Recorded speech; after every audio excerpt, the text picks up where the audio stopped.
Hello everyone, welcome back in my channel which is history live with study. History live with study में आपका बहुत ही welcome है। तो जैसा कि अभी शॉर्ट नोट सीरीज चल रहा है और ये क्लास 6 है, क्लास 5 तक जो भी वीडियो है वो मैं प्लेलिस्ट में डाल चुकी हूँ। अगर आप फर्स्ट टाइम विजिट कर रहे हैं तो क्लास फर्स्ट से देखिएगा, क्योंकि ये आपके लिए बहुत ही ज़्यादा बेनिफिशियल है, बहुत ज़्यादा हेल्पफुल है और बहुत ही यूजफुल है, क्योंकि मैं इसमें शॉर्ट नोट शेयर करती हूँ। जो भी जीके जीएस का पोर्शन है उसका 32 मार्क्स से मैथ्स को हटा के जैसे 40 मार्क्स का आता है, 32 मार्क्स का मैं आपके साथ शेयर कर रही हूँ। होप यही है कि आपके लिए ये बहुत ही हेल्पफुल हो और आपको इससे बहुत ज़्यादा मतलब कि पढ़ाई में प्रॉब्लम ना हो और इसको बहुत ईजिली से आप लोग कवर कर लो। इसीलिए ये वीडियो ना काफ़ी कम टाइम का मैं बनाती हूँ, ताकि डेली टारगेट रहता है कि 15 से 20 मिनट का ही ये वीडियो रहे और आप लोग के लिए बहुत ज़्यादा हेल्पफुल है। तो चलो स्टार्ट करती हूँ। आज बायोलॉजी अभी नहीं, सबसे पहले मैं ना मॉडर्न हिस्ट्री से स्टार्ट करती हूँ, उसके बाद करेंट करूँगी, फिर बायोलॉजी करूँगी और फिर ज्योग्राफी करूँगी। जैसा कि आप लोग को पता है कि मॉडर्न हिस्ट्री मेरा सार संग्रह और लुसेंट से मिला करके जो मुझे इंपॉर्टेंट लगता है वो मैं आपके साथ शेयर करती हूँ। और आज तो मॉडर्न हिस्ट्री में अभी अधिवेशन चल रहा है, अभी 1-2 दिन अधिवेशन का क्लास और होगा, क्योंकि आप लोग अधिवेशन के का ही बोल रहे थे कि अधिवेशन का करवा दीजिए। तो जो भी जितने भी अधिवेशन हुए हैं ना, सबको मैं शॉर्ट नोट्स के रूप में यहाँ पे नोट डाउन कर ली हूँ और इसी को याद करूँगी और आप भी इसको डेली याद कीजिएगा। तो कल वाले क्लास में जो क्लास 5 थी उसमें मैंने 10 अधिवेशन आप लोग को पढ़ा दिया था और अब 11 से मैं स्टार्ट कर रही हूँ। तो 11वां अधिवेशन जो हुआ था 1895 में हुआ था। जो स्थान था वो पुणे था और सुरेंद्र नाथ बनर्जी यहाँ पे अध्यक्ष थे। 12वां अधिवेशन हुआ था 1896 में, जगह था आपका कलकत्ता, रहीमतुल्ला सयानी। इस वाले में ना 12वां अधिवेशन क्यों इम्पॉर्टेंट है, क्योंकि इसमें पहली बार वंदे मातरम गाया गया था। याद देखिएगा, 27वां अधिवेशन आएगा तो उसमें जन गण मन याद रखिएगा और 12वां अधिवेशन में पहली बार जन गण मन गाया गया, वंदे मातरम गाया गया था और रहीमतुल्ला सयानी इसमें अध्यक्ष थे। क्वेश्चन ऐसे भी पूछ सकता है कि पहली बार वंदे मातरम गाया गया था, उस समय अध्यक्ष कौन थे, तो रहीमतुल्ला सयानी। और ये कौन सा ये अध्यक्ष हुआ था, कौन सा अधिवेशन, तो 12वां अधिवेशन। 13वां अधिवेशन हुआ था 1897 में, अमरावती में सी शंकरन नायर इसके अध्यक्ष थे। 14वां अधिवेशन 1898 में, मद्रास में आनंद मोहन दास इसके अध्यक्ष थे। 15वां अधिवेशन 1899 लखनऊ में रमेश चंद्र दत्त इसके अध्यक्ष थे। 16वां अधिवेशन 1900 में लाहौर में हुआ था, NG चंद्रावरकर इसके अध्यक्ष थे। तो इसको एक बार यहाँ पे आप वीडियो को पॉज करके एसेस ले लीजिए। ये बहुत ज़्यादा हेल्पफुल है और बहुत शॉर्ट नोट्स के थ्रू ना मैं आपको ये डिस्कस कर रही हूँ। ये ग्रुप डिस्कशन ना आप लोग के लिए बहुत ही हेल्पफुल होगा। 17वां अधिवेशन 1901 में हुआ था, कलकत्ता में हुआ था, दिनशा इटुलजी वाचा इसके अध्यक्ष थे। 18वां अधिवेशन 1902 में हुआ था, स्थान अहमदाबाद है, सुरेंद्र नाथ बनर्जी इसके अध्यक्ष थे। 19वां अधिवेशन 1903 ईस्वी मद्रास में हुआ था, लाल मोहन घोष इसके अध्यक्ष थे। 20वां अधिवेशन 1904 में बम्बई में हुआ था, सर हेनरी कॉटन इसके अध्यक्ष थे। 21वां अधिवेशन 1905 ईस्वी में बनारस में हुआ था, गोपाल कृष्ण गोखले इसके अध्यक्ष थे। 22वां अधिवेशन 1906 ईस्वी कलकत्ता में हुआ था, दादा भाई नौरोजी इसके अध्यक्ष थे। और फर्स्ट टाइम जो स्वराज जो अपनाया गया था, स्वराज जो बोला गया था, वो आपका इसी अधिवेशन में हुआ था, 22वां अधिवेशन 1906 में। 23वां अधिवेशन 1907 सूरत में हुआ था, डॉक्टर रास बिहारी घोष इसके अध्यक्ष थे और कांग्रेस का प्रथम विभाजन भी इसी सूरत अधिवेशन में कांग्रेस का प्रथम विभाजन हुआ था। 24वां अधिवेशन 1908 ईस्वी में मद्रास में डॉक्टर रास बिहारी बोस थे इसके अध्यक्ष और कांग्रेस संविधान का निर्माण हुआ था 1908 में। 25वां अधिवेशन 1909 में हुआ था, लाहौर में पंडित मदन मोहन मालवीय इसके अध्यक्ष थे।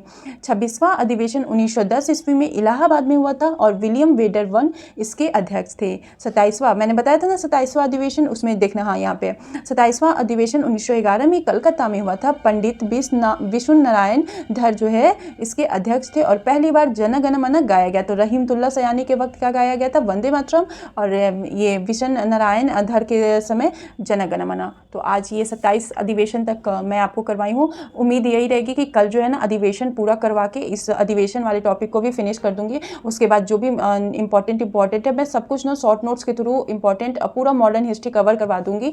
और अभी तो यहाँ देख लो 1857 से स्टार्ट हुआ था, 1857 का शॉर्ट नोट्स के थ्रू मैं आप लोग के साथ कवर की हूँ। और ये 1857 का नोट से उसके बाद महत्वपूर्ण जितने भी विद्रोह हुए थे, जैसे कोल विद्रोह, खासी, पागलपंथी, रामोशी विद्रोह, ये सारा मैं आपके साथ शेयर कर चुकी हूँ। इससे पहले वाले क्लास में, और ये अधिवेशन का स्टार्ट किया था। अधिवेशन कल कंप्लीट हो जाएगा। इसके बाद मैं आपके साथ शेयर कर रही हूँ करेंट अफेयर, जो कि गौरव सर के क्लास से है। अगर आप लोग उनका क्लास करते हैं तो अच्छी बात है, नहीं करते हैं तो मैं भी उनके क्लास का जो भी इंपॉर्टेंट रहता है डेली वाइज मैं वो आपके साथ शेयर करती हूँ, क्योंकि गौरव सर के क्लास से ही BPSC 3.0 में सारे करेंट अफेयर्स आए थे, तो मैं इसीलिए इनका ही क्लास करती हूँ। तो 7 अक्टूबर का मैं आपके साथ शेयर कर रही हूँ। नेपाल पहली बार त्रिपक्षीय समझौते के तहत भारत के माध्यम से बांग्लादेश को 40 मेगावाट बिजली करेगा निर्यात। नेपाल पहली बार त्रिपक्षीय समझौते के तहत भारत के माध्यम से बांग्लादेश को 40 मेगावाट बिजली करेगा निर्यात। चागोस द्वीप पर ब्रिटेन के औपनिवेशीकरण का हुआ अंत। 700 बिलियन डॉलर के विदेशी मुद्रा भंडार के साथ भारत बना दुनिया का चौथा देश। DRDO ने चौथी पीढ़ी की वायु रक्षा प्रणाली VSHORADS का राजस्थान में किया सफल परीक्षण। 5 अक्टूबर को मनाया गया विश्व शिक्षक दिवस। ये 5 सितंबर को यहाँ पे होता है और 5 अक्टूबर को अंतर्राष्ट्रीय यानी विश्व शिक्षक दिवस मनाया जाता है। प्रधानमंत्री नरेंद्र मोदी ने महाराष्ट्र के पोहर देवी में बंजारा विरासत संग्रहालय का किया उद्घाटन। मुंबई ने 27 साल बाद जीता ईरानी कप 2024। तो इसको भी आप लोग ऐसे ले लीजिए यहाँ से, और इसको भी नोट डाउन कर लीजिए। और नोट्स ना प्लीज़ आप लोग बनाना स्टार्ट कर दो, क्योंकि नोट्स ना एग्जाम के समय बहुत हेल्प करता है।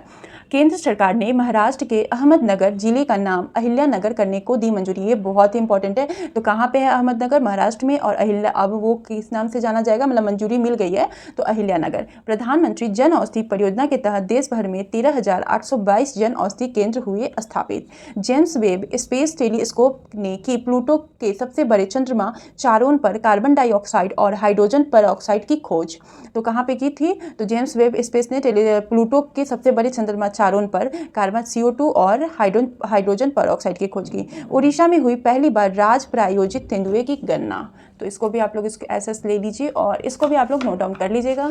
इसके बाद मैं आपके साथ शेयर कर रही हूँ अपना जो बायोलॉजी का बुक है, क्योंकि बायोलॉजी के बुक को ना शॉर्ट नोट्स की तरह लिखने की जरूरत नहीं, क्योंकि मैम का बुक इतना ही अच्छा है ना कि 1 लाइनर है। ये ऑलरेडी शॉर्ट नोट्स ही है, तो इसमें मैं क्या बनाऊंगी शॉर्ट नोट्स, क्योंकि एक एक पेज का है और टॉपिक जितने भी इंपॉर्टेंट है ना NCERT के सब मैम ने कवर करती हैं। आप लोग इसको परचेज करना चाहते हो तो मेरे प्रीवियस वीडियो में ना मैम के बुक का व्हाट्सअप नंबर है, वहाँ से आप इसको परचेज कर लेना। और जिनके पास वो संसाधन वो सुविधा नहीं है कि वो परचेज कर सकते हो, तो उनके साथ मैं ये शेयर कर दे रही हूँ। क्योंकि मेरा वीडियो बनाने का एक ही पर्पस है और चैनल क्रिएट करने का भी एक ही पर्पस है कि जिनके पास सुविधाएं नहीं है, जिनके पास संसाधन नहीं है, वो बैच परचेज नहीं कर सकते, वो बुक परचेज नहीं कर सकते। तो मेरी कोशिश यही रहेगी कि उन लोगों तक ये मेरी जो मैंने स्टार्ट किया है ये सीरीज वो पहुँच जाए। तो आज ये चैप्टर तो कंप्लीट हो गया है। फर्स्ट चैप्टर इंट्रोडक्शन बायोलॉजी का, और सेकंड चैप्टर है diversity in living world. Biology का मोस्ट इंपॉर्टेंट चैप्टर है, तो इसमें मैं आपके साथ शेयर कर रही हूँ। तो आज एक ही पेज करूँगी, इस पेज को कल कर लूँगी, क्योंकि देखो ये ना 3.0 के एग्जाम में 9th-10th में TGT साइंस में आया था। लायन भी आपका पैंथेरा का है और आपका लियोपार्ड भी पैंथेरा का है, तो इसमें वन ऑफ द एबव था, one of the above answer में था। तो ये दोनों यहाँ दिया हुआ है। मैम का बुक बहुत अच्छा है। मैं तो मैम का बुक प्रेफर करूँगी अगर आप लोग प्रिपरेशन कर रहे हो तो। और बायोलॉजी से आप लोग को पता है कि सारे सब्जेक्ट में बायोलॉजी से बहुत क्वेश्चन आते हैं। तो पूरे 50 लाख में लगभग 1.7 लाख के मतलब 1.7 लाख प्रजातियाँ ज्ञात और वर्णित है। चूँकि सभी जीवों का अध्ययन लगभग असंभव है, उन्हें सुविधाजनक अध्ययन के लिए समूहों में वर्गीकृत किया गया है। जितने भी जीव है उसका अध्ययन करना असंभव है, इसीलिए उनको क्या किया गया है? समूह में वर्गीकृत किया गया है। वैज्ञानिकों ने प्रत्येक जीव को वैज्ञानिक नाम देने के लिए कुछ प्रक्रियाएं तैयार की है। वैज्ञानिक क्या किए हैं? हर एक जीव को प्राकृतिक वैज्ञानिक नाम देने के लिए कुछ जो है प्रक्रियाएं उसको तैयार की हैं। ICBN का ये 2.0 में ICJN का आया था पूरा नाम, कि international code for zoological nomenclature. PGT में आया था। सोचो, मतलब इस बुक को पढ़ोगे ना, और मैं आपके साथ ना डेली ये शॉर्ट नोट्स के थ्रू ना शेयर कर दूंगी। अगर आप परचेज नहीं कर सकते हो तो आप यहाँ से भी करोगे। 1 से 1.5 महीने में ये बुक कंप्लीट हो जाएगा और आप लोग के पास ये बुक का सारा पेज बाय पेज मैं आपके साथ शेयर कर दूंगी। इवन MCQ भी जो बुक का है वो भी शेयर कर दूंगी। तो ICBN का फुल फॉर्म क्या है? International code for botanical nomenclature. और ICJN का international code for zoological nomenclature.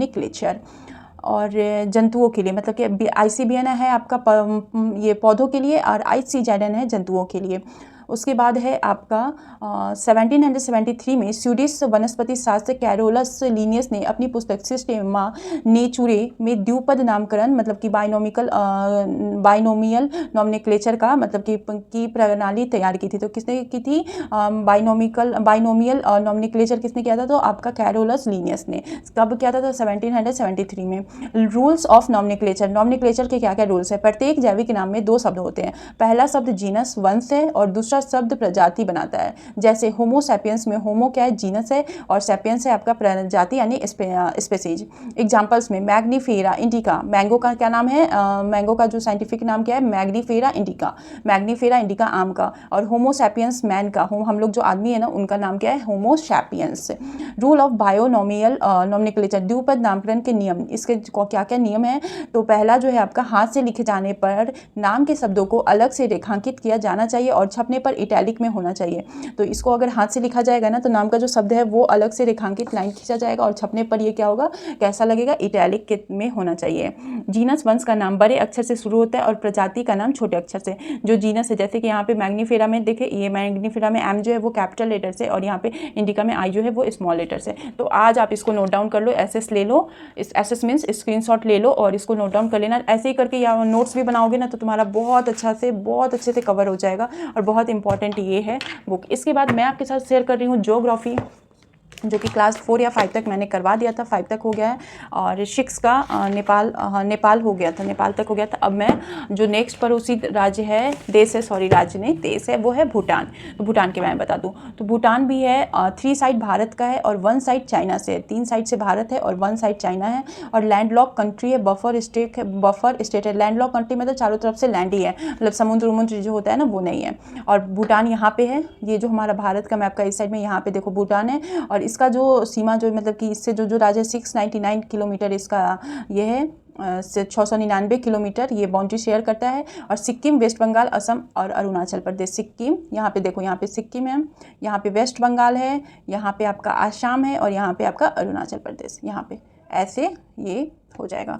और ढोकलाम प्लेटू, ढोकलाम का पठार है, लोकेटेड इन चुम्बी वैली में स्थित है। ढोकलाम का पठार कहाँ है? तो चुम्बी वैली में स्थित है। भूटान व चीन के बीच विवाद है, भूटान और चीन के बीच विवाद हुआ था 2017 में। कौन सा विवाद हुआ था? तो ढोकलाम विवाद हुआ था। भारत भूटान संधि हुआ था 1949 में, आज़ादी के 2 वर्ष बाद। दुनिया का एकमात्र carbon negative country of world है, दुनिया का क्या है? एकमात्र carbon negative country of world है। सर बता रहे थे ना ये क्लास जब सर ने करवाया था तो सर ने बताया था कि वहाँ पे इतने पेड़ पौधे रोपे गए हैं ना कि बता ही नहीं सकते। और वहाँ का जो है ना वो एक टूरिस्ट, भूटान जो है मोस्टली टूरिस्ट प्लेस है, वहाँ पे टूरिस्ट लोग आते हैं और यहाँ वहाँ पे ना पेड़ पौधे, अगर कोई अपना बर्थडे भी मनाता है तो बहुत सारे पेड़ पौधे रोपते हैं। इसलिए पूरे विश्व का कार्बन निगेटिव देश कौन है? तो वो है आपका भूटान। उसके बाद म्यांमार के बारे में बताते हैं। तो म्यांमार पहले क्या था? इंडिया का ही हिस्सा था। म्यांमार पहले इंडिया का हिस्सा था और ओल्ड नेम म्यांमार का है वर्मा। ओल्ड नेम क्या है? वर्मा। 1937 में इसे भारत से अलग किया गया। 1937 में क्या किया गया? भारत से अलग किया गया। और म्यांमार यहाँ पे देखो, यहाँ पे नागालैंड ये सब जो 7 सिस्टर वाला है ना उसके ये नीचे पे म्यांमार है। अरुणाचल प्रदेश, नागालैंड, मणिपुर, मिजोरम है। 1643 किलोमीटर जो है ये बाउंड्री शेयर करता है। कोई भी म्यांमार से कोई भी विवाद नहीं है। हिमालय को म्यांमार में आरकानियोमा पर्वत श्रेणी के नाम से जाना जाता है। हिमालय को म्यांमार में क्या जाना जाता है? तो आरकानियोमा पर्वत श्रेणी के नाम से जाना जाता है। बॉर्डर है पहाड़ी और घने जंगल, पहाड़ी प्लस घने जंगल। तस्करी होता है दवाई और हाथी डांट का। कंट्री ऑफ गोल्डन, पेंगारो का देश। पेंगारो क्या है कि जिसका जो मंदिर के ऊपर ये गुंबज टाइप का नहीं बना रहता है, तो म्यांमार में जितनी भी मंदिर है ना सब में ये गुंबज बना हुआ है, इसलिए पेंगारो का देश कहा जाता है आपका म्यांमार को। इसके बाद जो 7 क्लास ये सब है ना ये मैं आपके साथ इसके बांग्लादेश से मैं आपके साथ नेक्स्ट वीडियो में शेयर करूँगी। और उम्मीद यही है कि मेरी ये छोटी सी कोशिश ना आपकी लाइफ को चेंज कर दे और ये 15 मिनट का क्लास ना आपके लिए बहुत ही ज़्यादा हेल्पफुल हो। देखो मैं अगर चाहती ना तो इस क्लास को भी लंबा करके आप लोग के साथ शेयर करती, बट मुझे पता है कि हर एक दिन ना उतना टारगेट पूरा नहीं हो पाते, क्योंकि अपना सब्जेक्ट भी जो 80 मार्क्स का सब्जेक्ट है ना वो भी पढ़ना पड़ता है, तो वो पॉसिबल नहीं है। तो 40 मार्क्स को हम लोग क्या करते हैं ना साइड ही कर देते हैं कि छोड़ो उसको एग्जाम टाइम देखा जाएगा, बट ऐसा नहीं कीजिए। आपको अगर नहीं पढ़ना है, कहीं से भी नहीं पढ़ना है, तो आप इस 15 मिनट के वीडियो को आप देख लीजिए, एक बार देखिए, 2 बार देखिए, और इससे नोट्स भी नहीं बनाना है ना तो चलो रिवीजन करते रहो, आपका बहुत ही हेल्प हो जाएगा एग्जाम टाइम में। और मैं कोशिश करूँगी कि एग्जाम टाइम के समय अगर मेरे से पॉसिबल होगा क्योंकि 3.0 का रिजल्ट का अभी भी मुझे कुछ भी पता नहीं है और मार्क्स जो आपको पता ही है कि बॉर्डर लाइन पे है। मैं तो उम्मीद छोड़ ही दी हूँ, अब होना होगा तो होगा, होना होगा तो बहुत ही खुशी होगी और नहीं होगा तो फिर मैं हारूंगी नहीं। 4.0 का प्रिपरेशन कर रही हूँ और आगे भी करती रहूँगी। तो चलो अब मिलूंगी किसी और वीडियो में, तब तक के लिए tata bye bye, take care, हमेशा हंसते रहिए, खुश रहिए और अपनी स्टडी को बेहतर से बेहतरीन बनाते रहिए। अपनी स्टडी नहीं, अपनी लाइफ को, स्टडी को तो करते रहिए और अपनी लाइफ को बहुत ही अच्छा बेहतर से बेहतरीन बनाते रहिए। तब तक के लिए tata bye bye, take care, bye bye.